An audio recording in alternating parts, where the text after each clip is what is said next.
Test, 1, 2, 3. Yeah. Okay, perfect. The audio is set. Good morning, everyone. I really hope that also the temperature is getting well set. I mean, it's unfair. I will be in motion, I will be warm, but I very much hope that the same will be true for everyone. Fingers crossed for the heating. Yeah, today we are extending yesterday's discussion of string scattering amplitudes. I think I said various things about the generalities of the setup. For instance, that string scattering amplitudes enjoy a topological expansion in terms of surfaces, worldsheets with different numbers of holes, or in the open string case, also with different number of boundaries. And in each case, you can map the external states, namely the infinitely long tubes for incoming and outgoing closed strings, or the respective strips for open strings. You can map these state insertions to punctures, to point-like defects on the respective surface. And that's the reason that we spent all that time to set up vertex operators. This is the way to put the external state information onto the worldsheet through a vertex operator inserted on such a point-like defect. Okay, and as we discussed in the construction of vertex operators, these points need to be integrated over. So for every surface, each of the marked points needs to be integrated, but some of the surfaces have additional complex structure moduli about their shape. This is not the case at genus 0, but the first non-trivial example is the torus up there in a closed string one-loop amplitude, which has one complex variable, conventionally denoted by tau, which is the ratio of the length of the different homology cycles. Being a ratio of lengths, this is something you can't scale away using conformal transformations. And yeah, in the closed string case, these complex structure moduli are there, complex variables. And in the open string case, you instead get real variables describing the different shapes. For instance, the cylinder in the open string one-loop amplitude has one real modulus, more or less its height, if you insist on having a unit circle for the top and the bottom. Yeah, in each case, you're integrating over both the marked points and the complex structure moduli of the surface. And this integration manifold is something well studied in mathematics. This is the so-called moduli space of genus G surfaces with n marked points. So completely decoupled from string theory, it's really an industry in mathematics to investigate the so-called periods of moduli spaces, where periods is a word for saying integrate all the sensible functions on this moduli space over sensible integration domains. There is a nice paper by Kontsevich-Zagier where the word sensible is made more precise. Good. This was the opening line for string amplitudes. And now for each surface, or for each loop order, as we say in QFT lingo, there is a correlation function of vertex operators in the integrand. So in order to evaluate these things, step 0 is to have computational control over the correlation functions of these vertex operators. And one possible approach to that is path integrals. I mean, just to be clear about one matter of practicality, maybe somebody can take the viewpoint, why path integrals if we have conformal symmetry, which is so constraining? And indeed, I was shaking the two-point function of the free boson out of the sleeve, appealing to nothing else than conformal invariance. And the boundaries, how far conformal invariance alone can take you, goes as follows. If you have correlators of primary fields, 2 point and 3 points is completely fixed for its dependence on the marked points. But starting from 4 points, there are cross ratios that are conformally invariant, where you need further ideas. And okay, there are plenty of methods beyond path integrals in the yellow book, for instance, differential equations. But all this to say, starting from 4 points, it's getting a little bit more tricky. So when I recommended path integrals, then I had in mind that we don't want to keep the number of external legs fixed. So path integrals are, at least in simple conformal field theories, sometimes a particularly quick way to get into endpoint functions. Yeah, and a specific example is this here, the Kober-Nielsen factor, which will definitely be part of all these correlation functions, given that each vertex operator is constructed to have one such plane wave in it. So here is the genus 0 expression for that Kober-Nielsen factor. We actively use the genus 0 Green's function for the free boson, namely the logarithm for the 2-point function. And there are similarly nice formula at higher genus where you need to rethink what you mean by the 2-point function. So starting from genus 1, this will have some variance of Jacobi theta functions. Okay, so that Kober-Nielsen factor up there will appear in the further discussion of tree-level amplitudes today, as an engine for many of their important properties.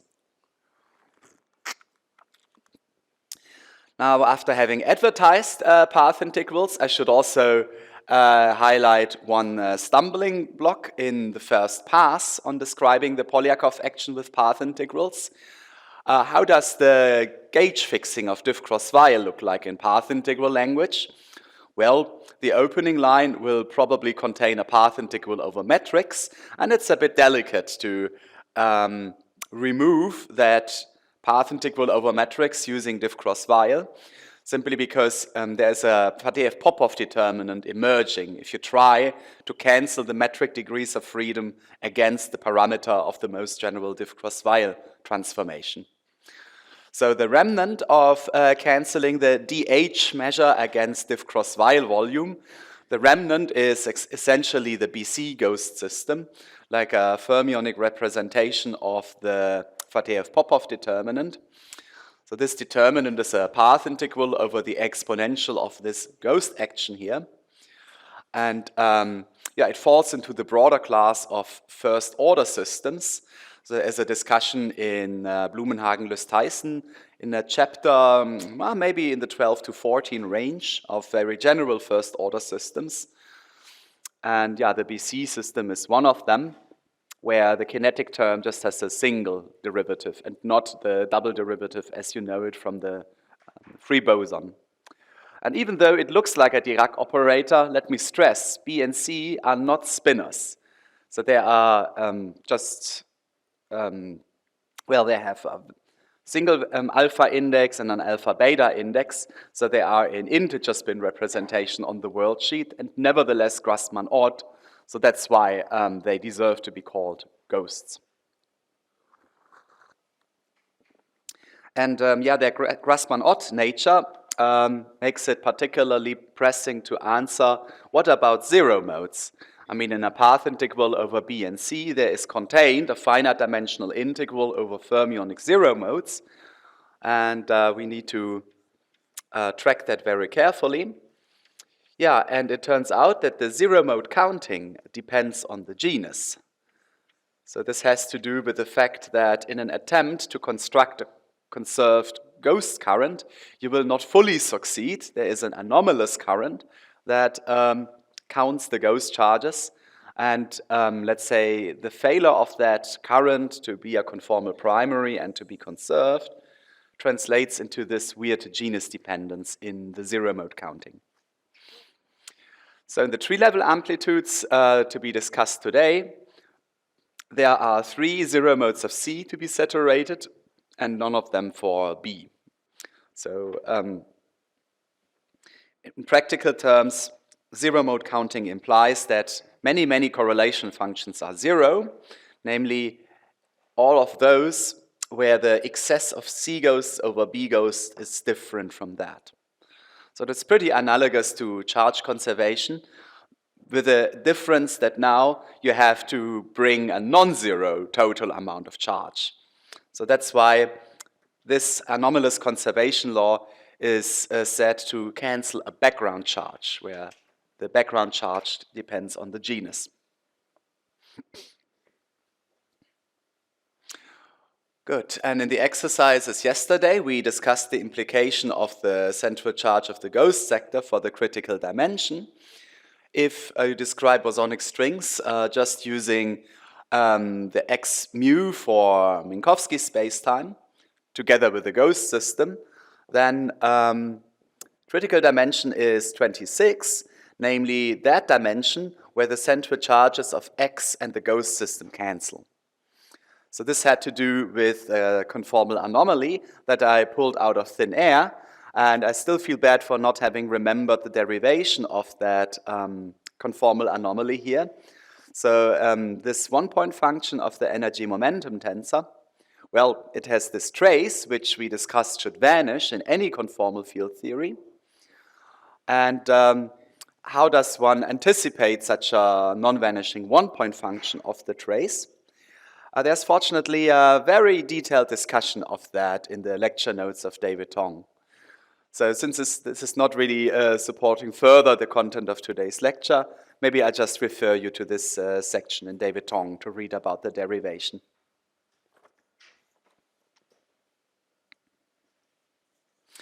Yeah, that's it, what I wanted to do concerning review. My next move will be to go into tree-level amplitudes. Unless there's anything you want to ask before that.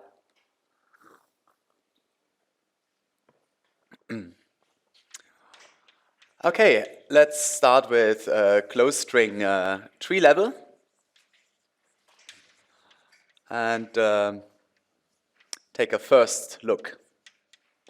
Do those things which are easy and defer the slightly harder things to the end of the lecture, once we build up a bit of muscle power from open string wisdom.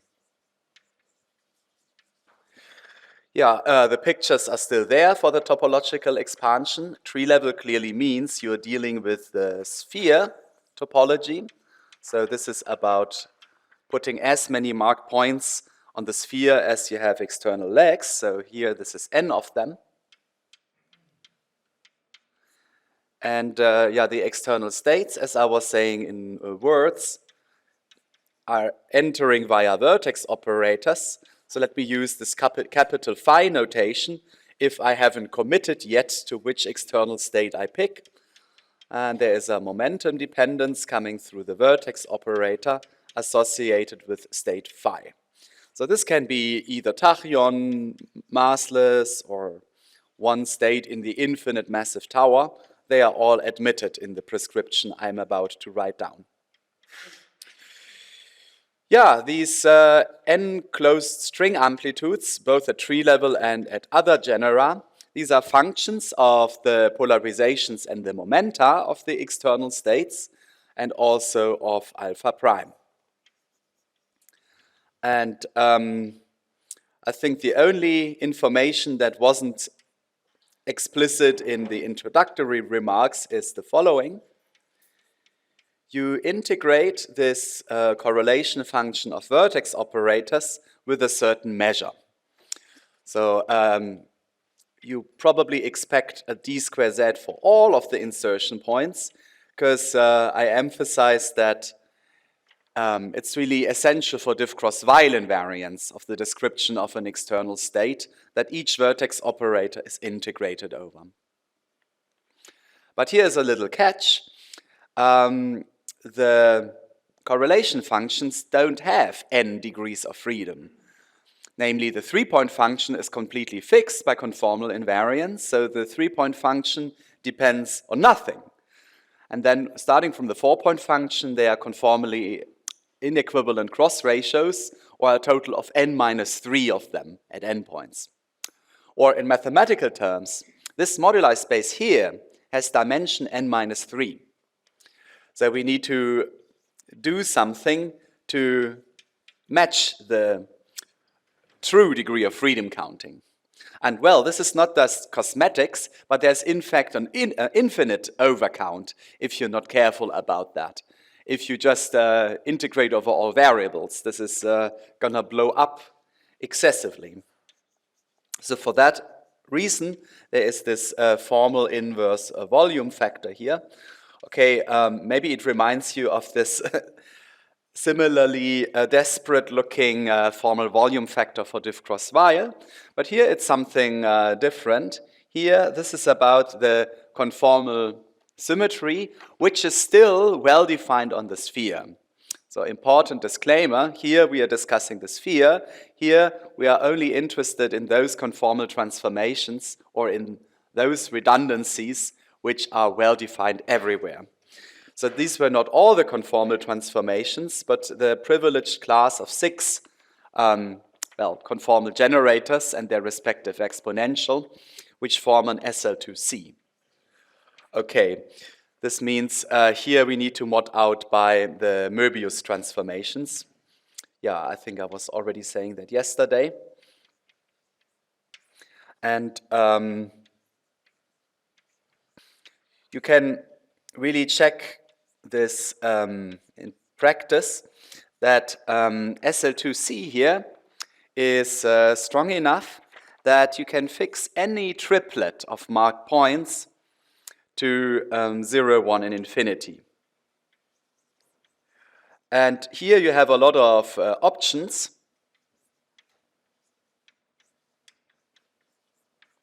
You can really choose any triplet of the n marked points, so you have a total of n choose 3 possibilities, which of the z's you are not integrating. And given a choice of triplet, then you can furthermore choose any 3 points on the Riemann sphere where you want to see those zi, zj, zk.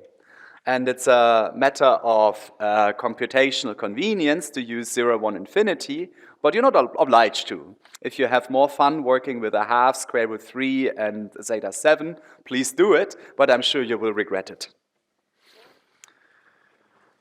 Okay, so there are 3 such jokers setting marked points to our favorite values, and these are my favorite values. And in doing that, there is a Jacobian, very similar to the Fadeev-Popov determinant. However, it's a finite dimensional version thereof. We start out with a d square z, and we eventually want to use ABCD against those respective d square z's. So there is a change of integration variables going on from marked points to parameters of a Möbius transformation. And that gives rise to a finite dimensional Jacobian. And here concretely, this is this simple combination of differences of the marked point. So first the holomorphic version of the zi minus cj, and then times the respective complex conjugate. And this is on the nose identical to the 3-point function of the C ghosts. Now, from where did I get this 3-point function? The conformal weight of the 3 ghosts, the C ghosts is -1. And there's a general formula for the 3-point function of primaries. Sorry, I didn't write it down explicitly, but the conformal weights alone determine the Z dependence in the 3-point function. So applied to the C ghosts, this is giving that. What that formula for general 3-point functions doesn't tell you is the normalization factor. And in the ghost system, you always have to worry whether this normalization factor is 0 if you are failing to cancel the background charge. But here we are exactly on the sweet spot. The genus 0 situation requires an excess of 3 C ghosts over B ghosts. So that one is exactly doing that. So therefore, there is no symmetry reason why the proportionality factor should be 0. Okay, so as I was just saying, there are several perspectives on this insertion here. Either you view it as a Jacobian, this is maybe the more puristic point of view, or you think of it as taking the ghost contributions into account, like the minimal way of saturating the genus 0 background charge. Okay, taking all of this together, we arrive at the following SL2C fixed version of the tree-level amplitude. And let me really emphasize here, you have the complete freedom which of ijk you pick. The reason, so it doesn't depend on your choice of ijk. And the reason for that is that the correlation function above only depends on n-3 variables, only depends on the cross ratios. And there are several incarnations of these cross ratios. Yeah, so given a choice of ijk, then the gauge fixed version looks as follows. So as a concrete representation of the coordinates for m0n, you integrate over complex values of the non-fixed marked points. So you keep a d square z for all the z's different from zi, zj, and zk. And you keep the integrated vertex operator as it was introduced already 2 days ago. Now, it's not really making a difference for the computational reality, but typically one excludes the diagonals, like the collision zones of marked points. But we don't really have to worry about that because the Kober-Nielsen factor gives you an automatic regulator for the collision zone where 2 points come very close to one another. Good. These were the integrated vertex operators for everybody except for I, j, and k. And then for those marked points that you SL2 fix, there is an unintegrated vertex operator.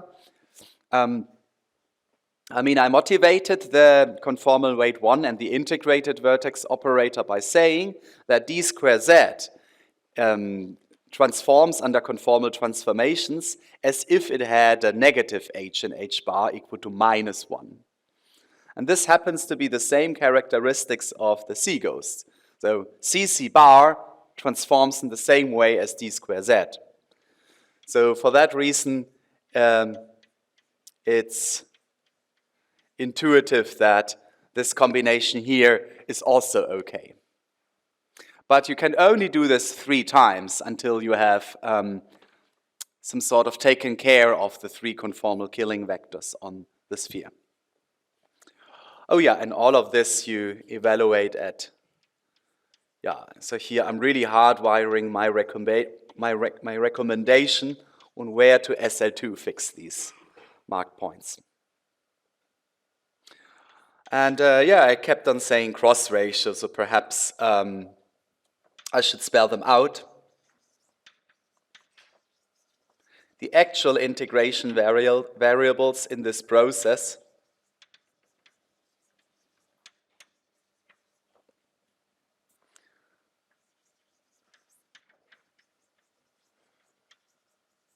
so here the choice 0, 1, and infinity helps me once more to illustrate the point nicely.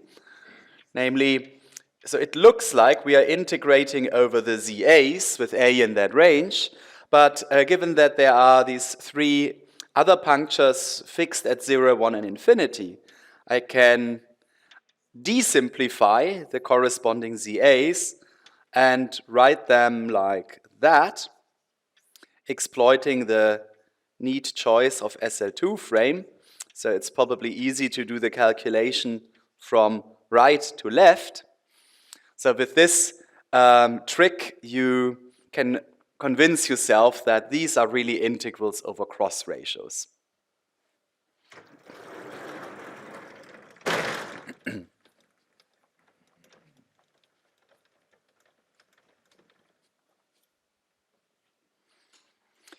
So this very general and partially abstract description, it calls for an explicit example.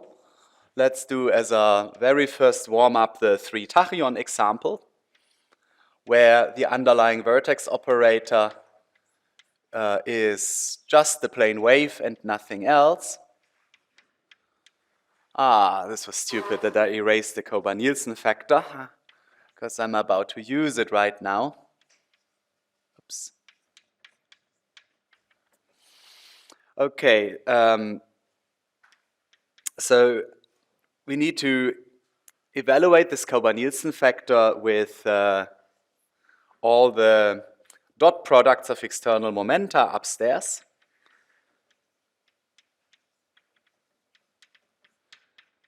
And there is quite a lot of information we have on the momenta. Namely, there is momentum conservation throughout.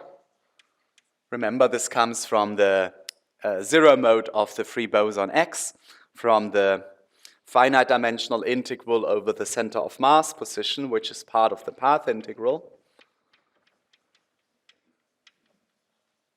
And we need to simplify on the support of the momentum conserving delta function these dot products here and their cyclic friends. And it's a super cheap trick to get a super simple answer for it.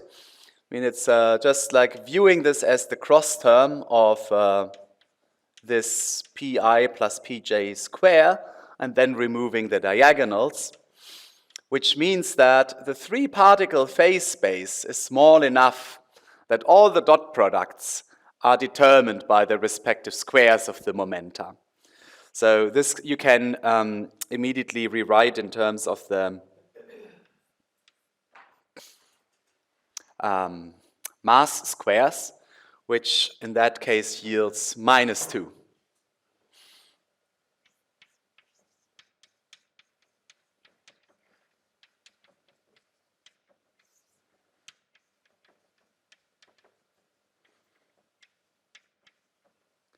Okay, and the similar logic goes through at any multiplicity. It's quite important to track all that kinematic information that you are given or that arises as a consistency condition. There's usually a good reason that these kinematic constraints arise as are there as consistency conditions. Yeah, what does this bring for the overall amplitude? So this thing in the denominator, it just cancels the numerator factor from the C ghosts. Yeah, this one is still on the other board. So it's very interesting to see the Z dependence just goes away once I evaluate the three-point function of the unintegrated vertex operator. All this to say, our first attempt to construct a non-trivial example, it's some sort of failed. The tachyon amplitude doesn't depend on, the tachyon amplitude is a constant. Okay, it still has that formal delta function on the right-hand side, but otherwise it is not involving any further momenta or alpha primes or polarizations. And about this cancellation of the z's, well, you would be in deep trouble if there were any uncancelled z's, because we still want to send them to 0, 1, and infinity. And I claimed that the answer is independent on your choice of 0, 1, and infinity. Yeah, so it seems like there is a big miracle happening, that this necessary condition is met. But there is in fact a simple reason why this was bound to happen. And this has to do with the general form of the three-point function. As I said, it only depends on the conformal weights. And what are we doing here?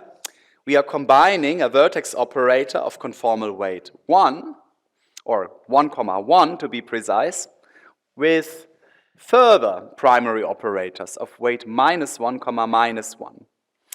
And furthermore, the field variables don't talk to each other. So here this is only C ghosts, and this is only matter, only some functional of X. So this product here must be a conformal primary as well, and I just add the respective contributions of 1, 1 and minus 1, minus 1. This is a conformal primary of weight 0, 0, and its 3-point function is bound to be independent on the Z's. Yeah, it was clear that this will happen, but I thought it's nevertheless nice to go through this exercise in pedestrian way.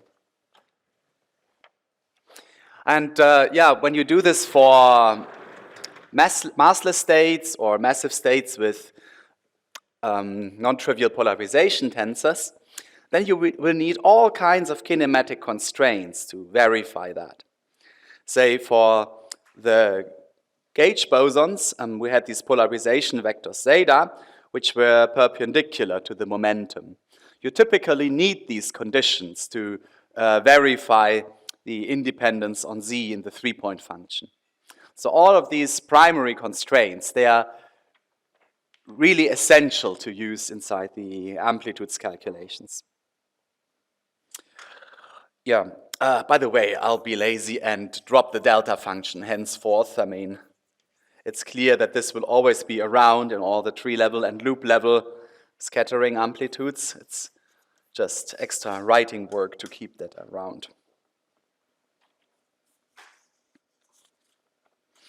Okay, so that's it, what I wanted to say about the first pass through closed string amplitudes. In the next example would already be pretty involved, say 3 gravitons or 4 tachyons. I will get to those, but the answer will come way more easily if I first tell you a couple of things about open string tree-level amplitudes.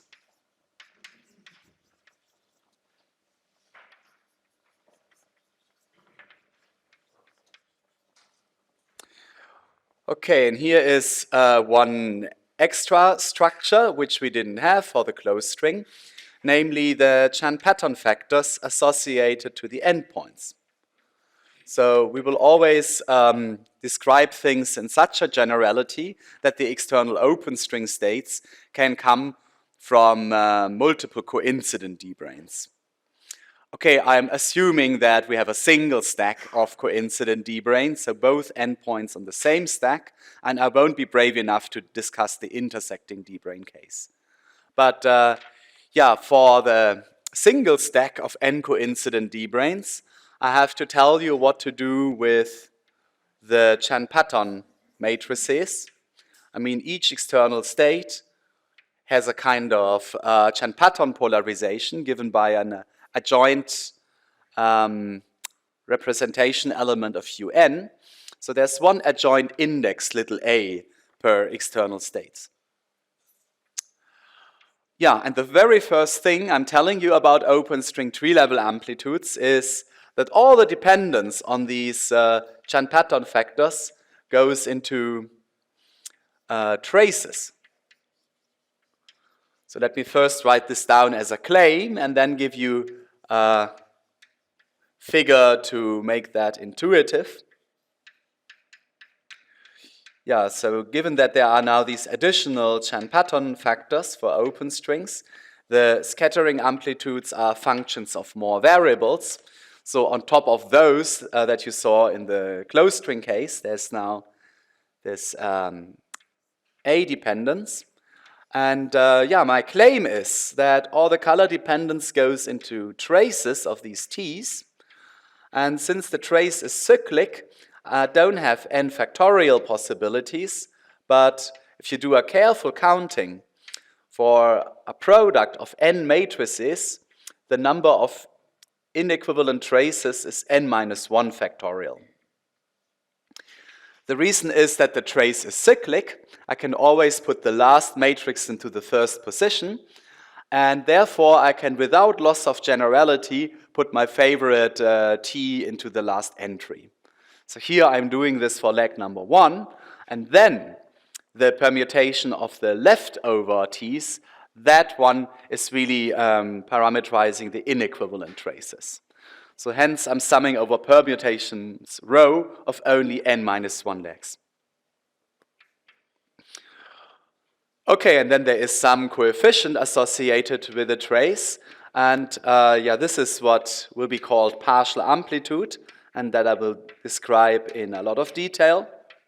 But let's for the moment just introduce this as a notation for the coefficient of a given trace.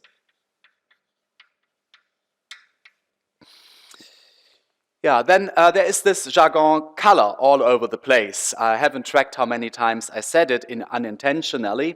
Of course, this Champatton degree of freedom can belong to an arbitrary UN, no obligation to choose n equals 3 like it is the case in QCD. But nevertheless, there is a somewhat established jargon to talk about this as color. So the TAs are sometimes called the color factors, regardless on n. This is just an homage to QCD, but this is by no means claiming that this is committing to the gauge group of QCD. So and also the massless vector is sometimes called the gluon rather than the gauge boson.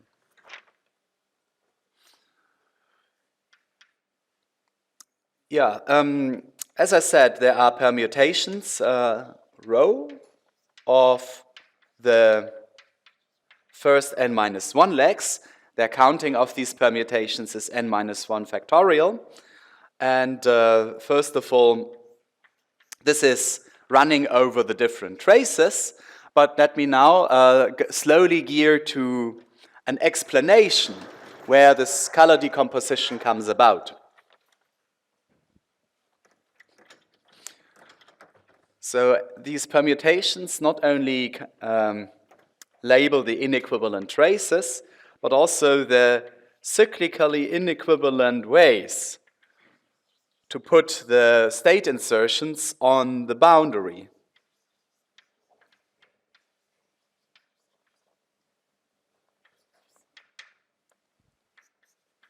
So here, this is open string tree level.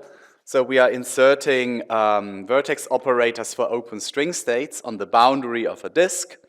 And there's a clear notion of who is a neighbor of whom. So this is what I'm referring to by cyclically inequivalent ways.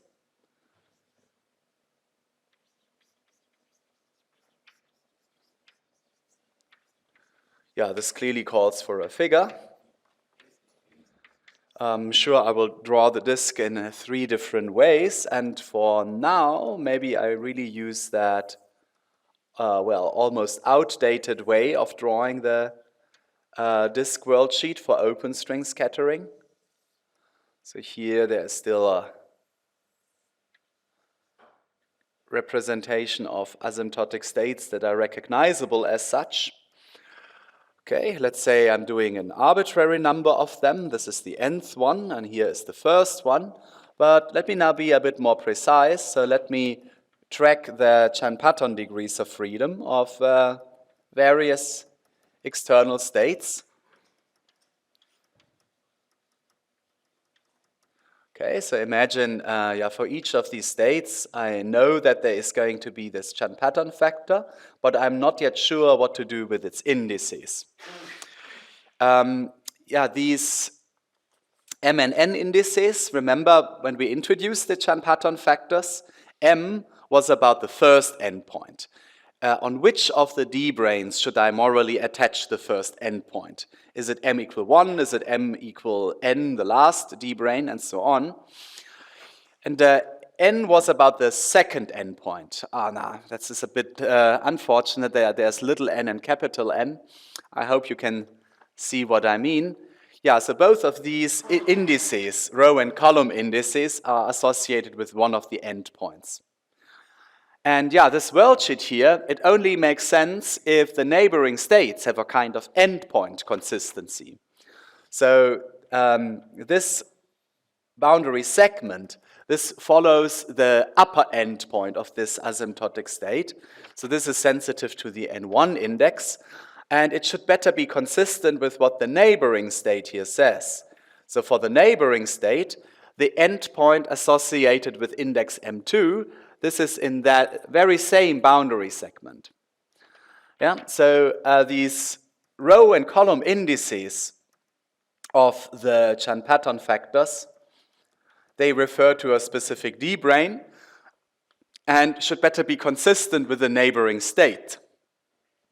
So this is what I call informally endpoint consistency of that diagram here, which illustrates the flow of Chan pattern degree of freedom. So here it's important who is a neighbor of whom.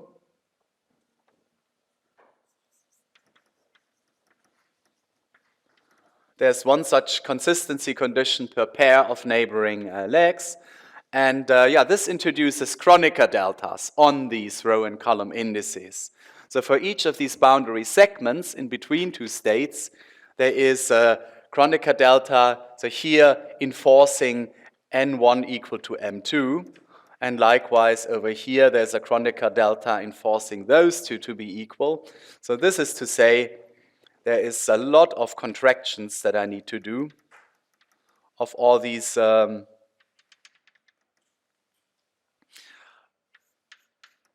row and column indices, and that's the reason why you eventually end up with a trace. So for the cyclic ordering drawn over here, this collection of Kronecker deltas builds up the trace like here. Good, so this is the justification why all the T's go into such Chan pattern traces. And let's say the non-trivial content of the statement is that only a single trace will appear and no double trace. So just hypothetically, if you were to look at genus 1 and higher, so for instance, the cylinder diagram with state insertions on both boundaries, then you can get multi-traces.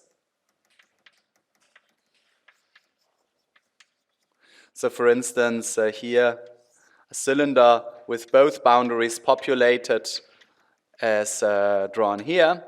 This can give you trace configurations like this product of a 2 trace and yet another 2 trace. Yeah. So this requires multiple boundaries. There is 1 trace per boundary, and the disk clearly has 1 of them, hence we are confined to single trace. Yeah, so these multi-trace contributions are also called the non-planar one-loop open string amplitudes, or a G-loop.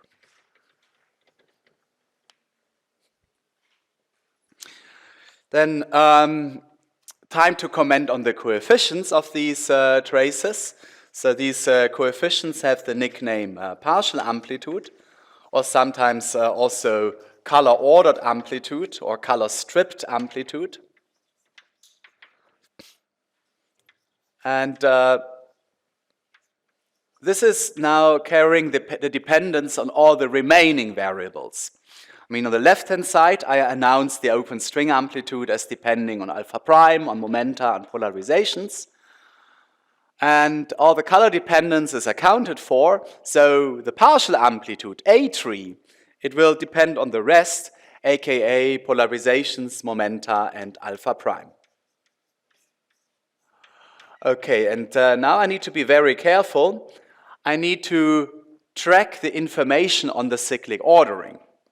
So I'm not writing a curly bracket now. So for me, curly bracket as used on the left-hand side means it's a permutation invariant function of the enclosed data.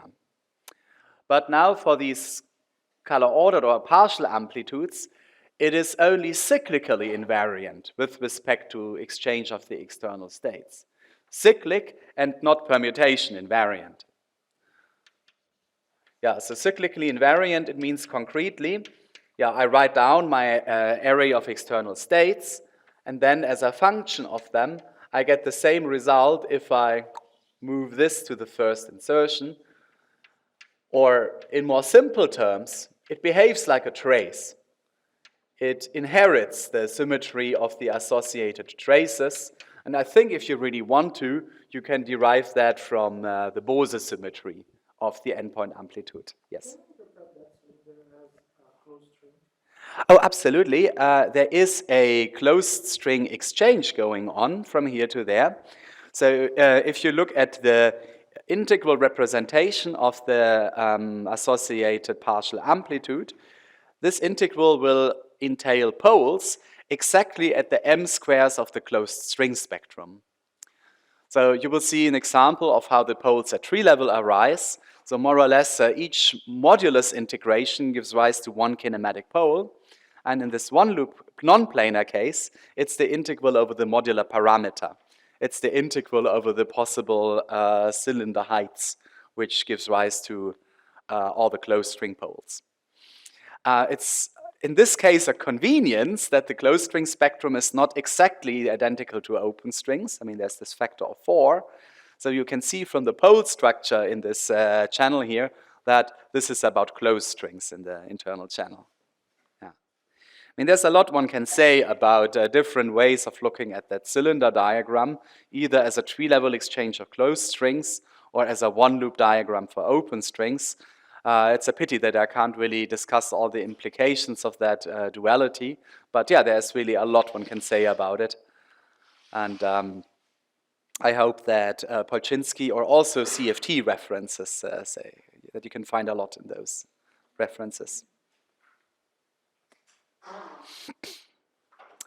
Yeah, back to the partial amplitudes. Let's get towards a explicit formula for it. So sooner or later we need to integrate and in particular specify an integration domain. And well, clearly not a surprise that all the z's are to be integrated over the real axis at the end of the day. We want to integrate over the boundary where an open string state belongs. And we need to refine this integration over the disk boundary. We now need to partition it into different cyclic orderings tailored to that permutation rho. So when I'm committing to who is the neighbor of whom, this must also be reflected in the integration domain. I mean, each statement that A is the neighbor of B translates into an inequality of the respective insertion points. Yeah, okay, so here is the equivalent of this diagram where the infinitely long strips have shrunk to a marked point.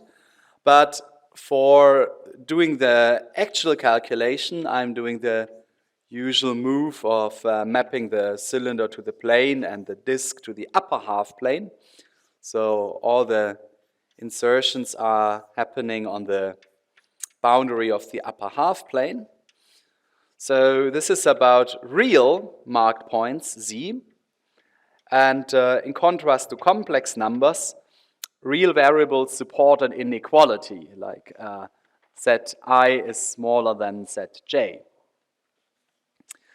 So hence I can say in a well-defined way, the partial amplitude associated with this cyclic ordering 1, 2, 3, ... n, this is given by an integral over real z's,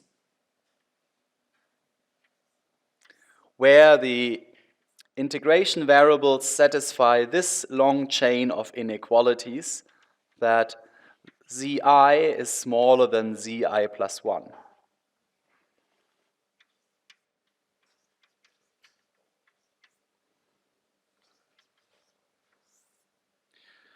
Okay, and clearly there are now the vertex operators of open string states. I hope you forgive me that I'm not carrying around these superscripts OP. I mean, we discussed it at length in the construction of the open string spectrum. Where you are really getting the vertex operators from is this boundary conformal field theory with a kind of patchwork energy momentum tensor that glues together the information of the upper half plane for the meromorphic T and lower half plane for the anti-meromorphic T. So all of this was usually put into that superscript, and this one I'm leaving implicit. Yeah, so this is almost the prescription, but given that these correlators are inheriting so much from the closed string, they also suffer from this overcounting. Also, those correlators on the disk only depend on n-3 cross ratios. So same caveat as before, I am overcounting if I'm integrating over all of them. So in truth, I'm integrating only over n-3 cross ratios. So I'm writing almost the identical inverse volume factor, but given that everybody is real here in the open string context, it's clearly an SL2R rather than SL2C. Or in more formal terms, these are those conformal transformations that respect the boundary and before introducing the boundary were well defined on the sphere. Yeah, so this is the three-dimensional SL2R, I mean with three real dimensions rather than three complex dimensions, constructed from the Virasoro generators L-1, L0, and L+1 that come from the open string energy momentum tensor. All this to say, you are doing the same move in practice that we did for the closed string. We have this inverse volume of SL2R, which instructs you to do the same that you did for the closed string. By the way, I personally find it very convenient if the third fixing, I mean what was called ZK before, if you take the last puncture to be fixed as to be one of those. Because when we go to 0, 1, and infinity, everything is easier to write down when the last leg is at infinity. This is only a notational convenience. If you're strongly opposed to it, feel free to proceed in a different way. It's not mandatory, but it's notational convenience that ZK is chosen to be Zn here. Okay, and of course for those three, you insert the corresponding C ghosts. Strictly speaking, it's the open string version of the C ghost, which you patch together from their closed string counterparts, C on the upper half plane and C bar on the lower half plane. Yeah, and the formula that comes out looks as follows. The color ordered or partial open string amplitude tailored to the cyclic ordering as indicated in the parenthesis is proportional to, again, an integral subject to these inequalities. This is why I really like specifying an integration domain through inequalities. Here I'm not saying that all of them are integrated over, but instead I'm saying those who are integrated over will satisfy the inequalities as written out. So to be precise, the ones which are integrated over, A different from I and J, and in the range from 1 to n-1. So these are still integrated. Their associated open string vertex operator is undecorated. And then the three others don't have a DZ. The others are not integrated.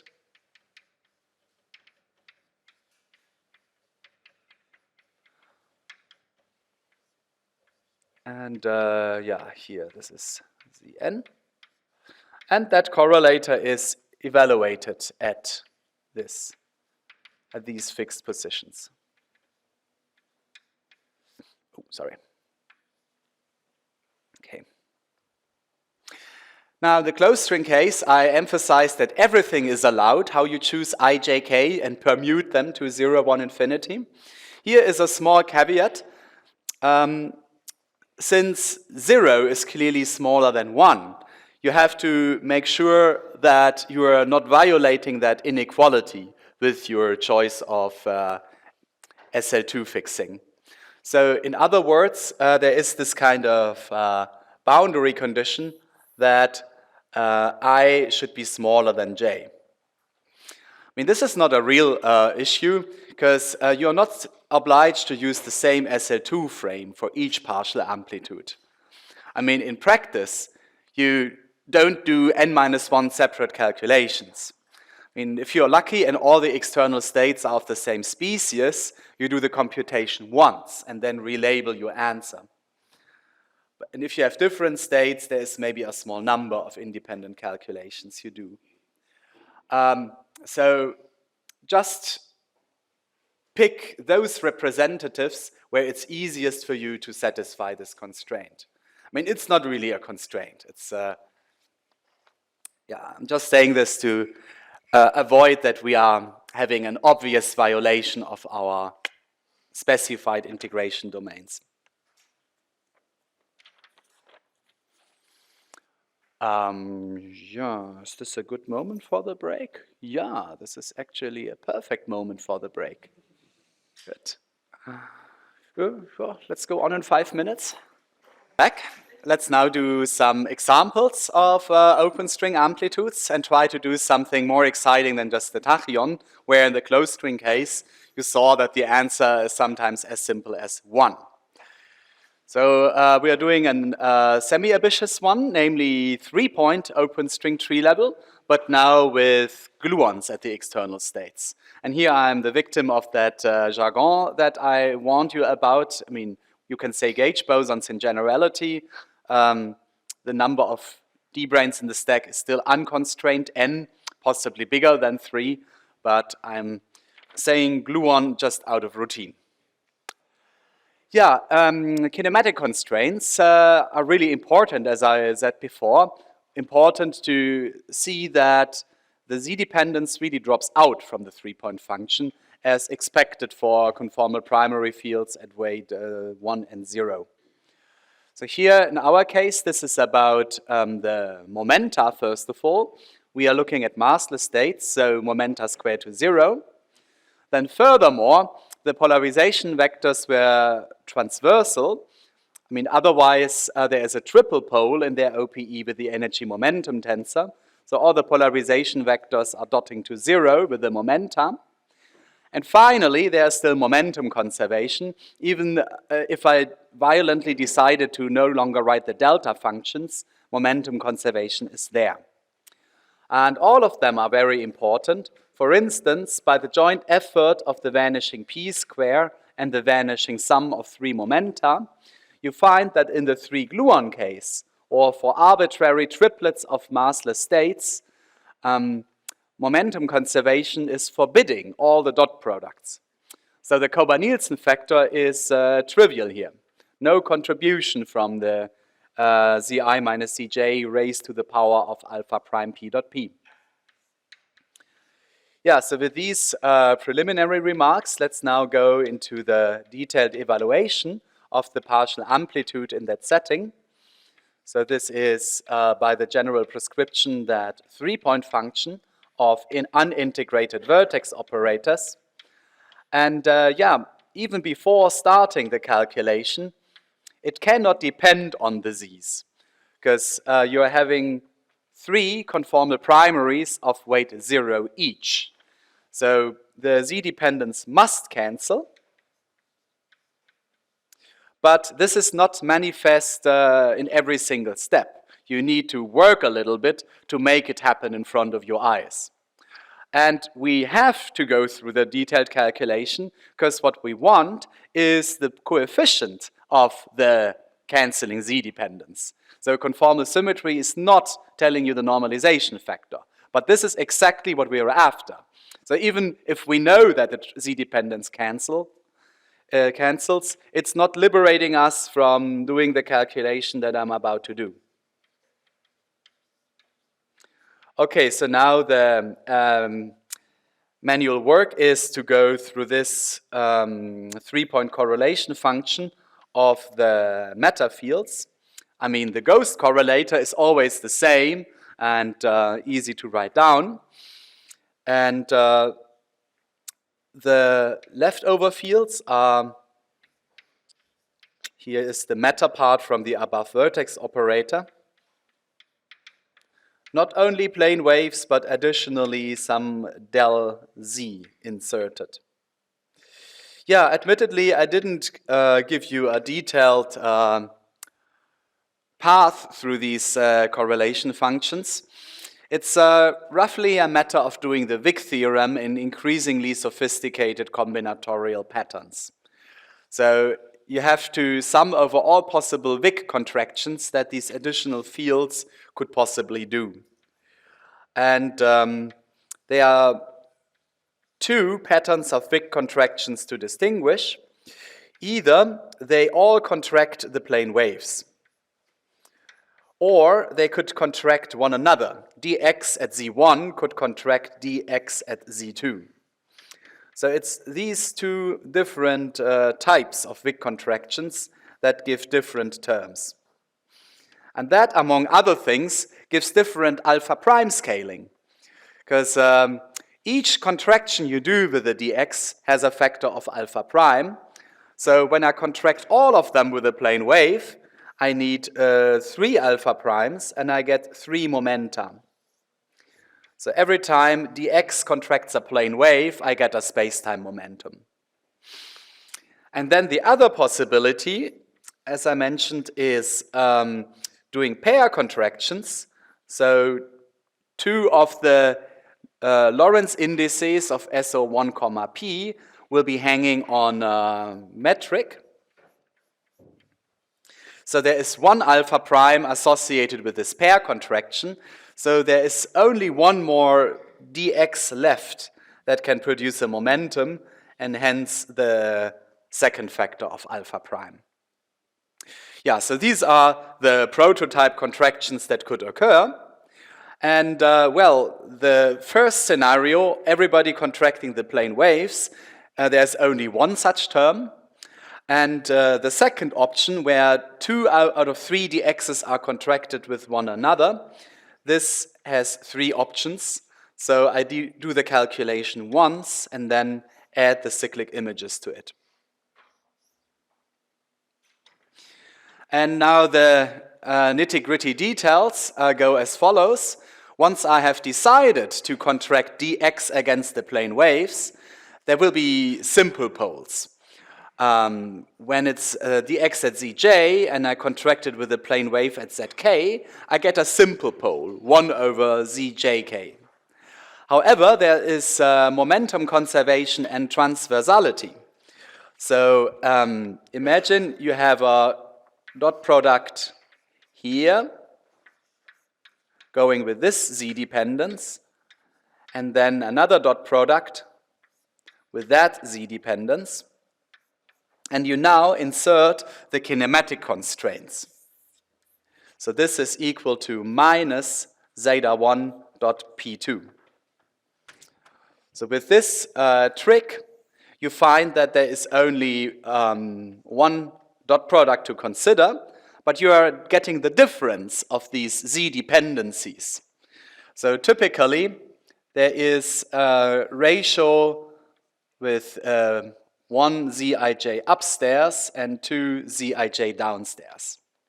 So this is the ubiquitous building block whenever you contract a dx against the plane waves. So that one I will put in repeatedly along with all the momenta you see right here. So this is the atom of the calculation, and I'm now assembling it to molecules.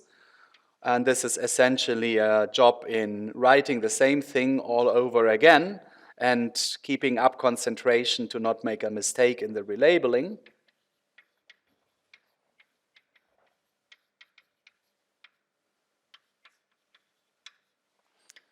Okay, I hope this is how the first line goes. And then the second line is even easier.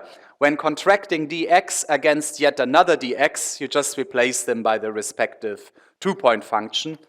And this we saw already 2 days ago is a double pole. Yeah, and then the momentum-dependent factor, this obeys the same rules as upstairs, or I just recycle that aside calculation from over here. What I get is this divided by that. Good. So this is the tour de force evaluation of the correlator. And once more, you can convince yourself that all the z dependence cancels. I mean, not only because it has to happen, but also if you now go in all detail and check for each pair Zij, how frequently you see it in the numerator and how frequently you see it in the denominator. All the z's will go away, and as a consequence, this exercise here gives us an explicit answer for the 3-point normalization factor, which is not dictated by conformal invariance alone. Good. The answer from all of this is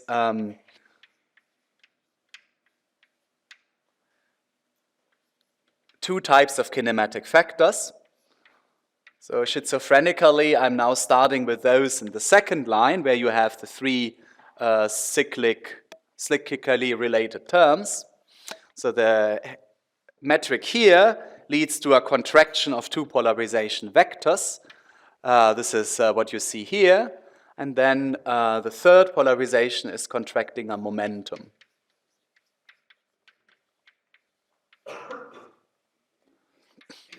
And then the extra term in the first line, well, it's just a single term where all the polarizations are contracting some momentum. This I'm writing here. And as stressed before, it has a different alpha prime scaling. Yeah, talking about the alpha prime scalings, you can still see here that I didn't dare to commit to a normalization factor. I mean, normalizing amplitudes is done in two steps. You have one normalization factor for each vertex operator and a separate normalization factor universal to the topology. So here this is, so to say, two equations with two unknowns. What's the disk normalization factor and what's the normalization factor on the gluon vertex operator? And to get an answer for both, you strictly speaking need to evaluate a 3-point function and a 4-point function, or use unitarity in one way or another. Admittedly, we only have the 3-point function in our hands now, but I can probably say it convincingly right here. Don't trust this normalization factor, because I haven't inserted the right one here along with the twiddle in the general formula. So from all this, we must insert a missing normalization factor, and we are not trusting the 2 alpha prime square over here. But what is the guiding principle to determine or to reinstate the missing normalization factors? Well, here, this is now the moment to connect with the field theory limit. I mean, the first term is leading in alpha prime in comparison to that. So the first line is our candidate to be compared to gauge theory. And indeed, this is exactly what you get from the Young-Mills Feynman rules. So this is exactly what you get from the Young-Mills 3-point vertex if you expand the non-abelian Lagrangian, trace f mu, and extract the cubic vertex, trace a square del a. So here A refers to the non-abelian vector potential in SUN gauge theory. I mean, this Lagrangian f mu holds for arbitrary UNs. And expanding the nonlinear field strength F as dA plus A wedge A, we have the quadratic term, I mean the kinetic operator.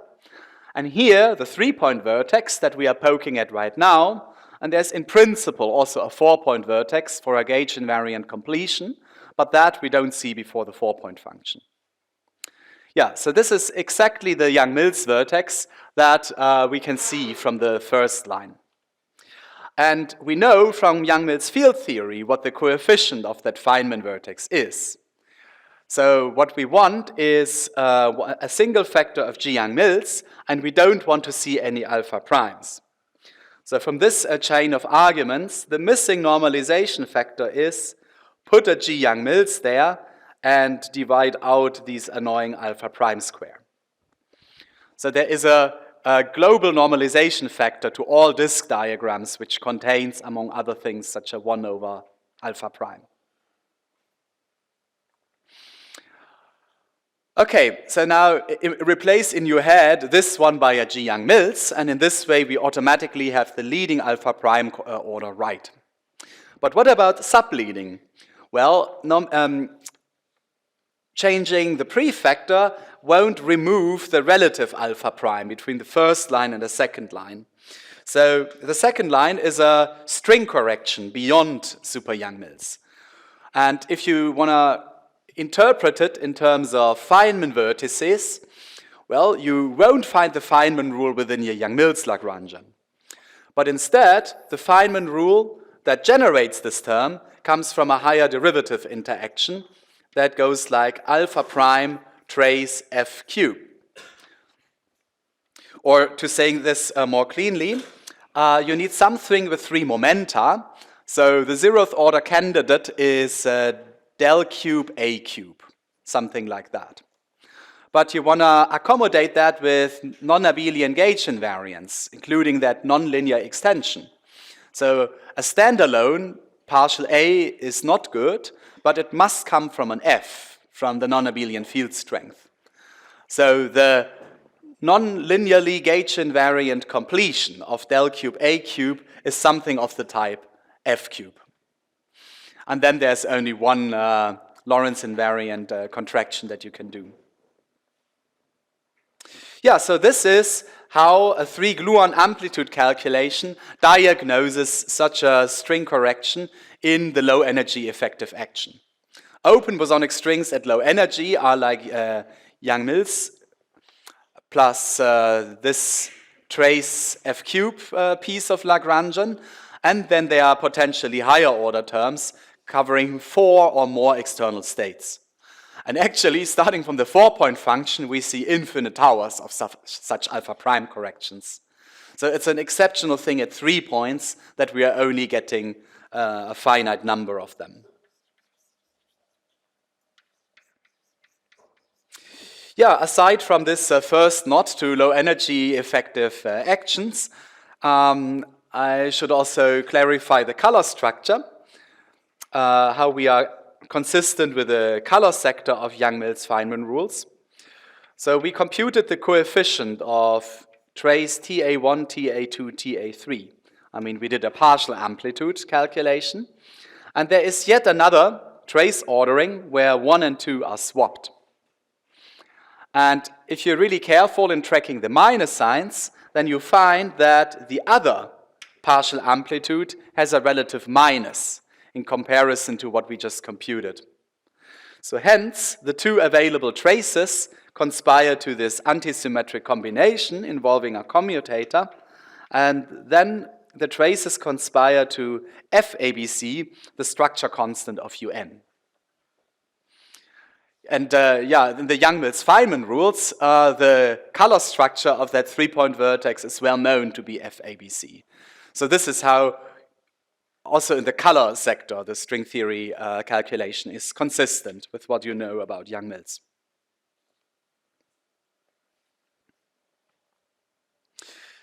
Good. This is what I wanted to say about a 3-point example. And my next plan is to move on to a 4-tachyon amplitude.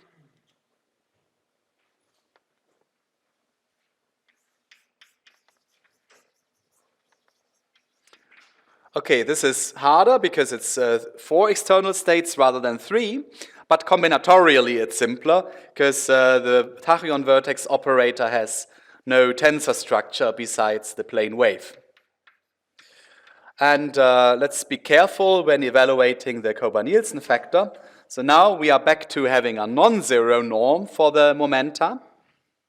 P square equals 1 over alpha prime. And the Kober-Nielsen factor has these dot products, pi dot pj. And now at 4 points, they won't be constant anymore. So 4 external states with momentum conservation, this has enough phase space that some of the dot products are still dynamical and not just determined by the masses. And these are the well-known Mandelstam variables denoted by ST and U in QFT literature. And okay, in string theory, one usually stays very close to that, the ST and U, but absorbs an alpha prime into these definitions, like defining a dimensionless variant of Mandelstam invariance.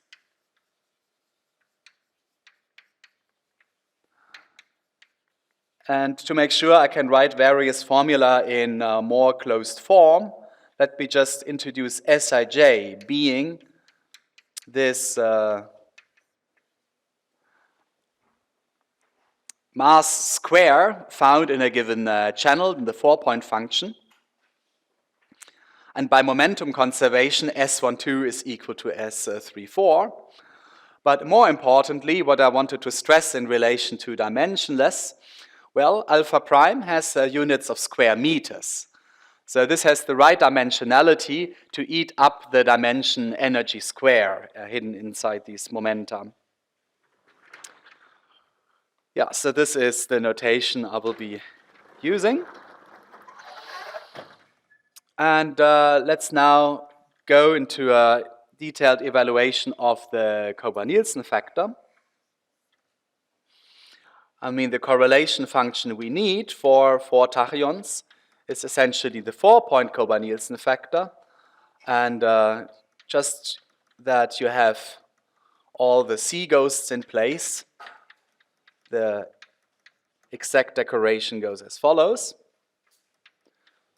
So here I'm SL2 fixing Z1, Z3, and Z4, but I can't blame you if you prefer a different choice. And here is that promised Kober-Nielsen factor with all the dot products upstairs.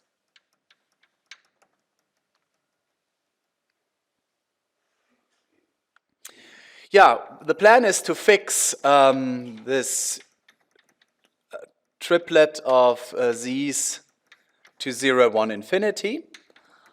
And you may get worried whether or not this is finite in the Z4 to infinity limit, or perhaps vanishing. So here it's important to know about Mandelstam relations. If Z4 gets very large, then you are sensitive to those exponents which contain a P4.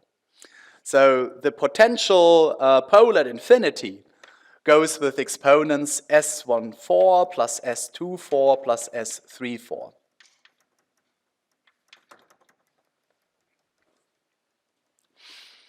And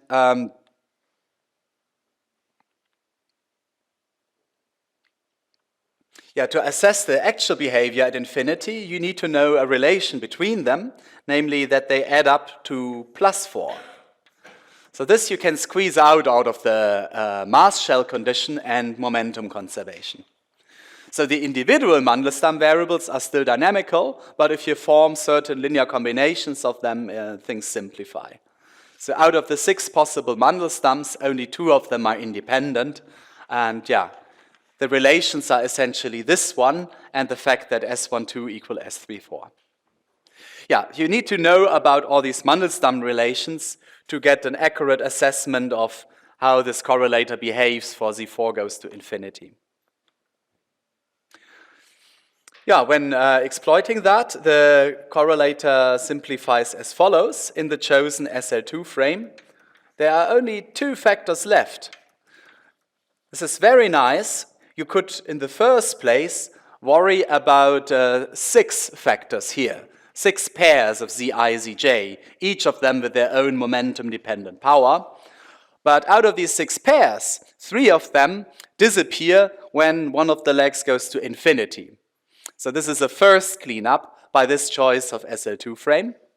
And cleanup number 2 is there is still a pair Z13 at finite position. But Z1 and Z3 are fixed to 0 and 1. So one of the pieces is raise 1 to the momentum-dependent power of P1.P3. Of course, that's lame. There is no dependence on any puncture when you exponentiate Z13 in that frame. So that's the reason how SL2R simplifies the Kober-Nielsen factor a lot. And okay, this is just one choice out of many others. I could have, of course, picked a different triplets of mark points and fixed them to 0, 1, infinity. Let's say my unofficial motivation to do this choice is that I enjoy when my integration domain is in a finite interval. So this will become apparent in the next line. With the above choice, the unfixed z, which we need to integrate over, is z2. And in the first place, we are asked to integrate over the interval set by its neighbors. So these neighbors are z1 and z3. And well, it's not a big problem if you see an infinity in here, but I like it even more if you see finite endpoints for that integration interval. So with this extra information, I can now give you the simplified integral representation of the four tachyon amplitude. Okay, I'm still writing the cautious proportionality twiddle because you saw over there that some more weightlifting is needed to get the normalization right. But yeah, the momentum dependence is encoded by this integral here over the unit interval, where you integrate this Kober-Nielsen factor here. And in the first place, I have absolute values to make sure that it's a positive number that we raise to some powers. And for each color ordering, there will be a unique way how to remove the absolute value. Just keep the positive variant of the enclosed quantity. So if I were to integrate from 1 to infinity, I would need to use z2 minus 1 in round parentheses. So for each partial amplitude, the absolute values can be removed in favor of round parentheses. And it's really as if you integrate a meromorphic function. This may sound a little bit esoteric, but even though we are dealing with real variables, even though we do real analysis, it's very powerful to keep the back door open into complex analysis, to play with the possibility to promote this to a meromorphic function. But okay, this is just an aside remark for further research on that. I won't use this promotion to a meromorphic function. Instead, I would just consult some combination of math textbook and string theory literature to get an evaluated form of that integral. So here, big credits to Gabriele Veneziano. Before this formula was approached in a string theory context, Veneziano realized that it would be an outstanding expression for a scattering amplitude to take this ratio of gamma functions here. So here we are in the late 60s, where people studied the strong interactions and where QCD has not yet been around. And there was a flurry of resonances with different spins and different mass squares observed in strong interactions. And yeah, there was a lot of research on what are good expressions for scattering amplitudes. And this one here was noticed by Gabriele Veneziano as a particularly beautiful one. And one can say that this Veneziano formula is the birth of string theory, even though it was not yet manifest that a string is responsible for that formula. And now here, to connect with the flow of the lecture, this ratio of gamma functions is the answer for that integral. So you can say this is on the one hand the famous Veneziano amplitude, starting that subject as of the year 68.